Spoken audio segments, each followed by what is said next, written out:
go ahead and start whenever you're ready. We have, okay. How do I, okay, honestly, stop. How do I start this? Hey guys. Wait, hold on. I don't even Hey know what guys! It's a recording!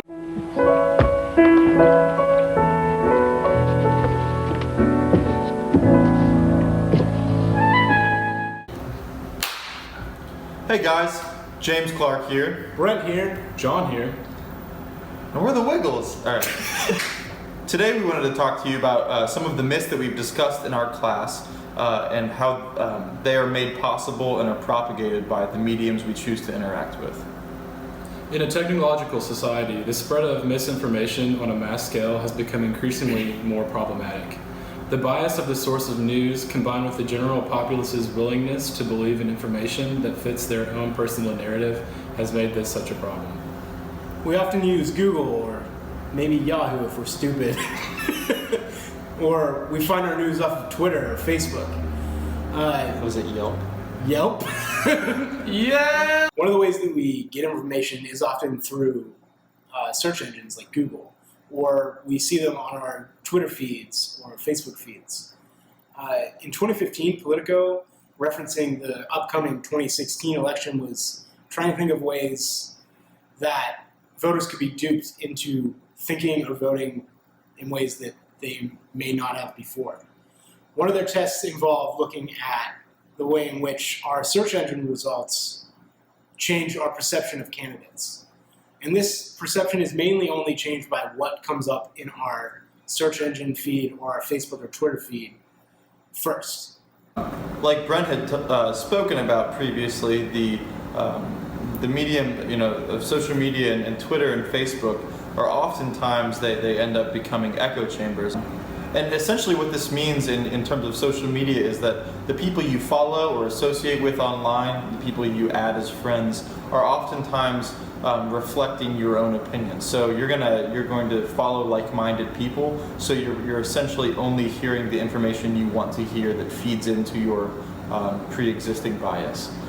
So that is a very easy way to kind of cut yourself off from any other information that may push back or encourage you to look deeper into an issue for yourself. The test was done by seeing how people related favorably or disfavorably to candidates based on where a manipulated search engine would give results about that candidate. This is known as the search engine manipulation effect. And people who saw a candidate first on their feed became more favorable of that candidate, mainly 37 to 63% more favorable of that candidate. So it seems like what we see is not always taken in a clear fashion on our part. We're not seeing all the information, we're only getting bits and pieces. Like Brent had stated earlier, he kind of talked about, we use Google and we use the internet and things like Twitter and Facebook and different forms of social media.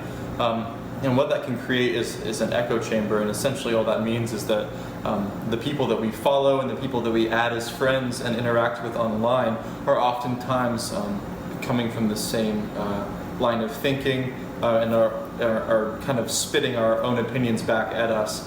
So we're only hearing what we want to hear, and very, very seldom are we hearing thoughts that challenge our own or lines of thinking, or even just anything outside of a very narrow worldview. When you interact with anyone, outside of kind of your sphere of influence, a lot of times that can shape and reshape the way you think about, just even your daily life. So the echo chamber of social media only kind of propagates and perpetuates this desire for information we want to hear rather than just the truth, which is a huge issue when talking about spreading myths. And if the search engine manipulation effect is in play on our news feeds in the way that it affects us, if all we're ever seeing is stuff from our friends, then we're only ever influenced by the things we already want to hear. And as the great Albert Einstein puts it, he says, "I fear the day that technology will surpass the human interaction. The world will have a generation of idiots."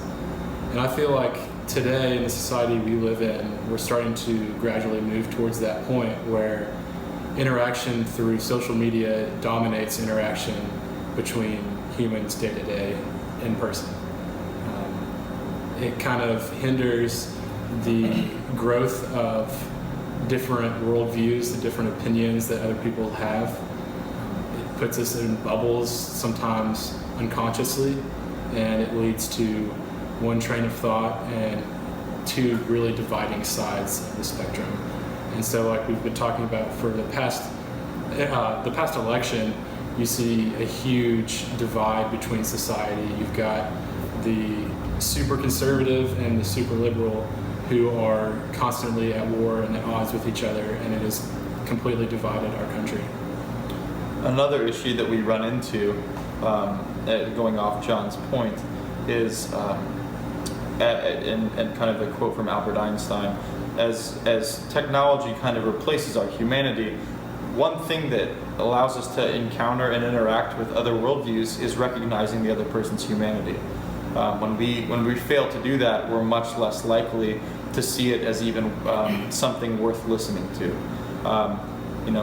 The walls that are put up in a war instantly dehumanize the other side. So if I grew up in America, the Middle East is scary and hardly human to me, and the same goes for the way they think about us. So it instantly kind of puts us on the ropes in terms of what information we are taking in.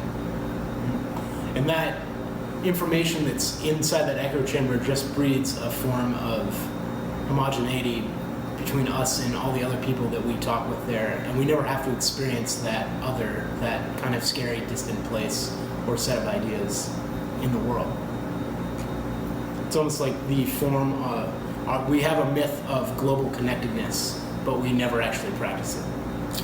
And yeah, absolutely. With the social media, we are all connected globally, and it gives us this appearance of being connected. We have followers and we have likes, and we post what we're doing and we feel connected, but really we're interacting very little with people. There's not human interaction, and when you cut that down, it's replacing our humanity. This technology and this source of connectedness is actually making us feel more empty, and in turn, affecting the way we treat our fellow human being. Yeah, this wall that social media puts up between people allows us to kind of say things without even really knowing what we're saying to others. So like you're just typing away words mindlessly on Facebook, Twitter, in response to some people's opinions and point of views.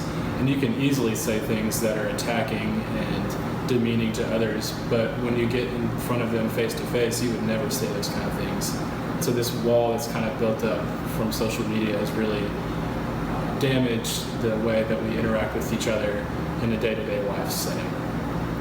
So if we're stuck in these echo chambers where we put up walls between ourselves and others with different idea systems, there are certain things we come to ignore.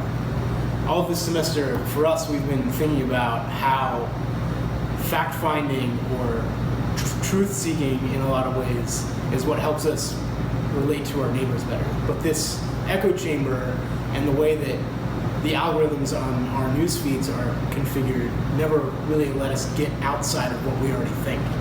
So we could not be accepting of other people's cultures or their languages.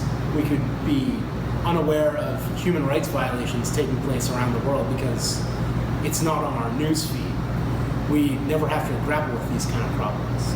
Our ignorance towards these sorts of things can also blind us to interactions in real life. And we tend to think also that the internet's this place of freedom to gain information and communicate with others, to be connected.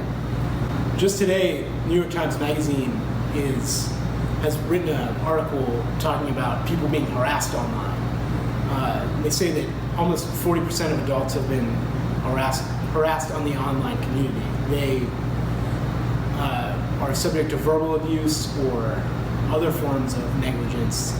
This percentage for whites is about 34%, but for African Americans it's 51%, and for Hispanics it's 54%. Essentially what this shows us is that people who aren't forced to interact with these minorities face to face are much more willing to speak out against them and harass them online, and are not forced to interact with any of their ideologies or their personhood. It's just simply through a screen, and these horrible things are allowed to exist simply because it's online.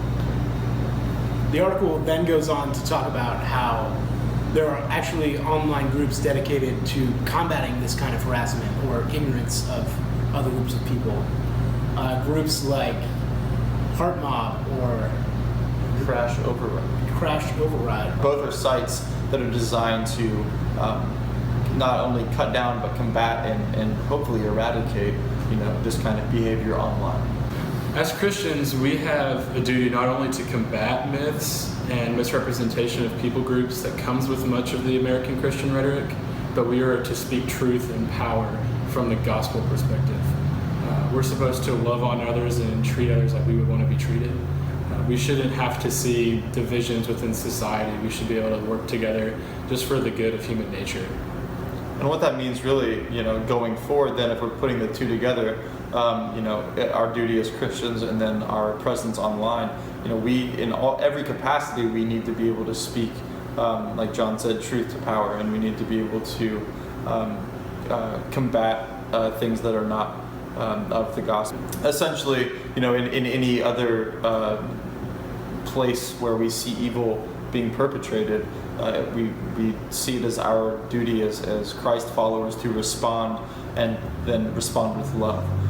So our response on even the purpose of doing a video like this is to be able to interact through a medium where potentially not many people are hearing truth or balanced truth or the truth of the gospel, period. So as Christians, it's always important that we don't just neglect mediums that we see as evil, but we interact with and respond to those things. If anything, we should be using the medium of social media to further our mission on earth.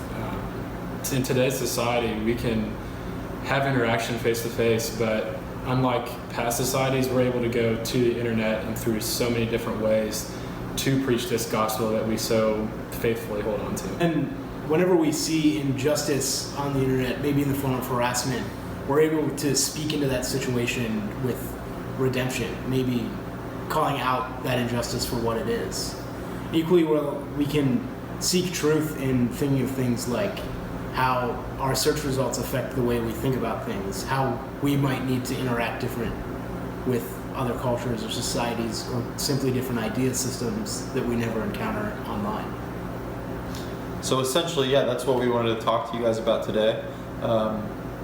We would like to be able to respond to myths that we encounter not only in person but online. We feel like the internet is a breeding ground for kind of myths to be passed along willingly without engaging in ideas. So we hope that it was informative and challenging for you guys, and we will see you guys soon. Thanks. Bye.